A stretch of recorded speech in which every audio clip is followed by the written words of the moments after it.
Did you know that 80% of flower plants around the world are cross-pollinated by bees?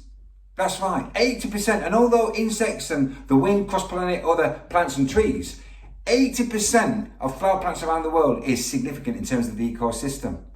Now, it's noted Einstein saying that if bees became extinct, mankind would follow within 4 to 5 years later. That's pretty scary.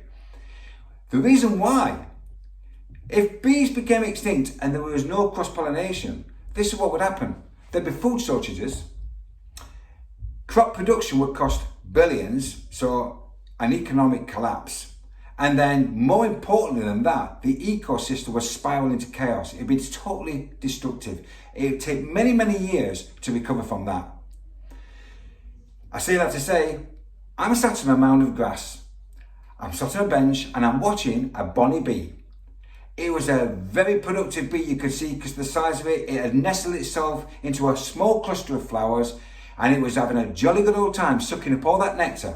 And I knew it was going to go back to the hive, it was going to regurgitate that with the help of other honeybees. They were going to take away all the moisture, store that into cells, and that's later going to become a food source called honey.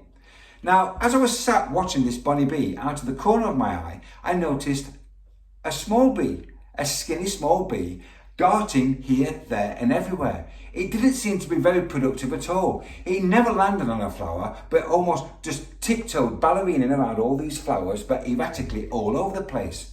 Now, as I was driving home, I pondered on this little observation, and I began to think to myself, that bonny bee was very productive. It's going to go back to the hive and they're going to see how productive it's been. It's contributed. But the other bee, how's he going to explain himself when he goes back to the hive? Because he didn't seem to be doing anything at all. But then a light came on and I realised, no, this little bee was doing something just as significant as the bonny bee. Yes, quite right. It was cross-pollinating, without which there'd be no flowers. You see, this little skinny bee was just as significant as the other bee, not more important. I don't believe in the word more important. We are all significant and we have something to bring to the table. And we should all be valued for the value that we bring. Now, what's the lessons in that and what's that got to do with the corporate world, with business? It's got a lot, but I'm just going to touch on 3 things. I can go deeper into this in another video, but this is just 3 things just to whet your appetite.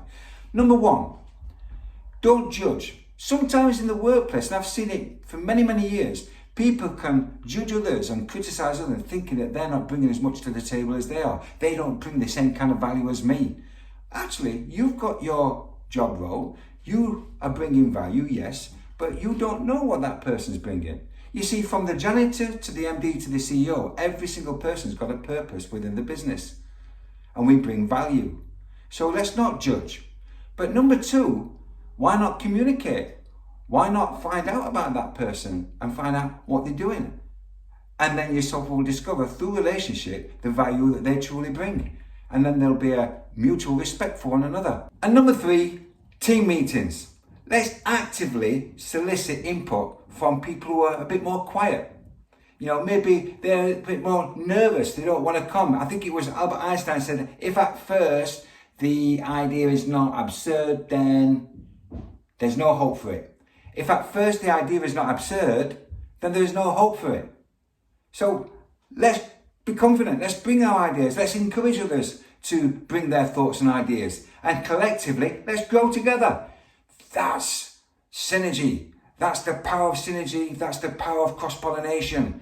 Cross-pollinating our thoughts, our ideas, our concepts, creative thinking, sparks flying, imagination going crazy, igniting fires all around us. This is how companies thrive and burn light brighter and have more impact. Ever changing.